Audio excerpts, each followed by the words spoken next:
Disrespect, we've all felt it. Have you ever been there?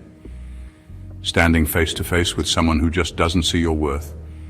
It stings, doesn't it? Like a slap in the face, leaving you reeling, unsure of how to react.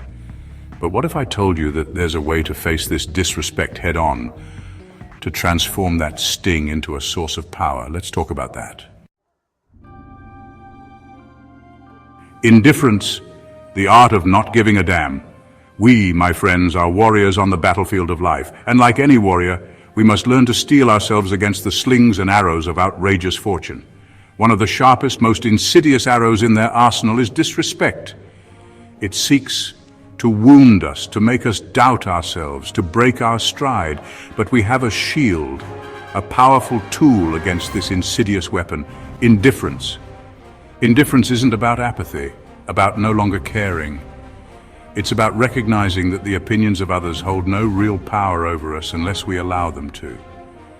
It's about recognizing that the disrespect someone hurls at us is more a reflection of their own inner turmoil than of our worth. Imagine for a moment a man standing in a raging storm. The wind howls, the rain beats down, but the man, he stands firm, unmoved.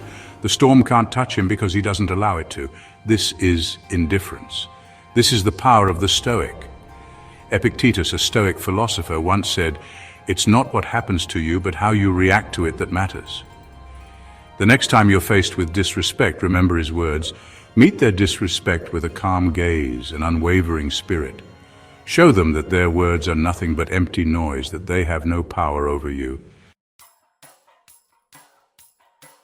The wheel of control, focusing on what matters. Life is a chaotic whirlwind, a maelstrom of events both within and beyond our control. The Stoics, in their wisdom, understood this fundamental truth and developed a tool to navigate this chaos. The wheel of control. Imagine a circle divided in two. The outer ring represents what we can influence, the inner circle, what we can control. Where does disrespect fall on this wheel? It resides firmly in the outer ring, in the realm of things we can influence, but ultimately not control. We cannot control the words others speak, the actions they take, or the disrespect they choose to hurl our way. What we can control, however, is our own response.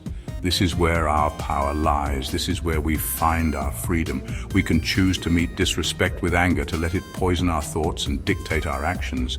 Or we can choose a different path. We can choose to acknowledge the disrespect, to understand that it comes from a place of pain or ignorance within the other person. And then we can choose to let it go. Letting go doesn't mean condoning or accepting disrespect. It means recognizing that dwelling on it, allowing it to consume us, serves no purpose. It only gives power to the person who seeks to diminish us. Instead, we must focus our energy on what we can control: our own thoughts, our own emotions, our own actions. By focusing on our own internal landscape, we cultivate a garden of resilience. We build walls of inner strength that cannot be breached by the storms of external negativity. This is the power of the wheel of control. Chapter 3. Empathy, seeing the world through their eyes. We, as humans, are tribal creatures, drawn to those who are like us, who validate our beliefs, who make us feel safe. But what about those who exist outside our tribe? Those who seem determined to oppose, belittle, and disrespect. The Stoics urge us to approach even these individuals with empathy and understanding. Marcus Aurelius, the philosopher emperor, famously said, "When you wake up in the morning, tell yourself, the people I deal with today will be meddling, ungrateful, arrogant, dishonest, jealous, and surly. They are like this because they can't tell good from evil." This, my friends, is not a call to cynicism, but a call to compassion. When someone disrespects us, it's easy to write them off as simply bad or mean, but the Stoics challenge us to look deeper, to see the world through their eyes. What pain, what insecurity, what past wounds might be driving their behavior? This doesn't mean condoning or accepting their disrespect. It simply means choosing to see them as they truly are. Flawed human beings grappling with their own internal demons. Empathy doesn't weaken us. It empowers us. It allows us to respond to disrespect from a place of understanding rather than reactivity. By cultivating empathy, we develop a more nuanced and compassionate worldview. Chapter 4. Boundaries, the art of saying no more. We are all warriors on the battlefield of life. And like any warrior, we must learn to fight, not just to protect ourselves from physical harm, but from those who would seek to diminish us, to chip away at our self-worth with their words and actions. This is where the art of setting boundaries comes into play. The Stoics understood that true strength lies not in aggression, but in controlled power. They knew that sometimes the most powerful weapon in our arsenal is the word no. Setting boundaries is not about being mean or confrontational.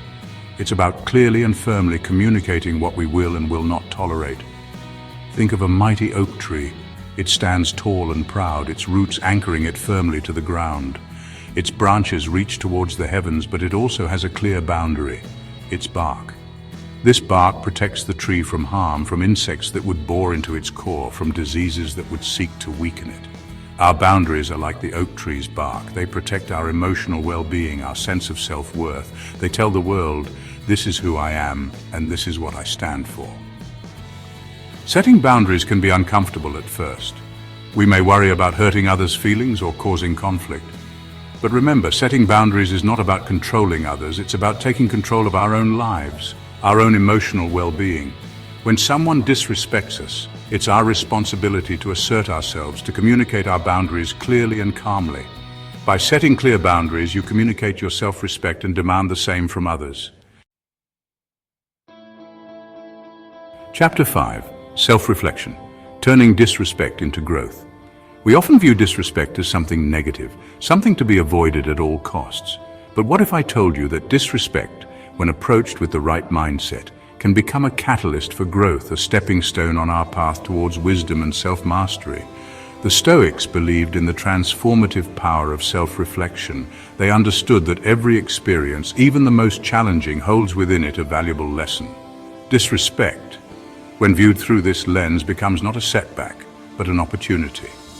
Instead of allowing disrespect to trigger anger, resentment, or self-doubt, we can choose to approach it with curiosity. We can ask ourselves, what can I learn from this situation? How can I use this experience to grow? Perhaps the disrespect we encountered highlights an area where we need to set stronger boundaries. Or maybe it illuminates a blind spot in our own behavior, a pattern of thought or action that we need to address. The key is to approach self-reflection with honesty and compassion. We're not looking to beat ourselves up or dwell on our shortcomings. Instead, we're seeking to understand ourselves better, to identify areas where we can grow, and to develop strategies for responding to similar situations in the future. Thanks for watching. Remember, the Stoic philosophy is all about cultivating inner strength, resilience, and wisdom. By applying these 5 strategies, practicing indifference, focusing on what you can control, practicing empathy, setting boundaries, and practicing self-reflection, you'll be better equipped to handle people who don't respect you, and to live a more peaceful, compassionate, and meaningful life. Remember, you are a warrior on the battlefield of life. You are strong, capable, and worthy of respect. If you like this video, be sure to like, comment, and subscribe.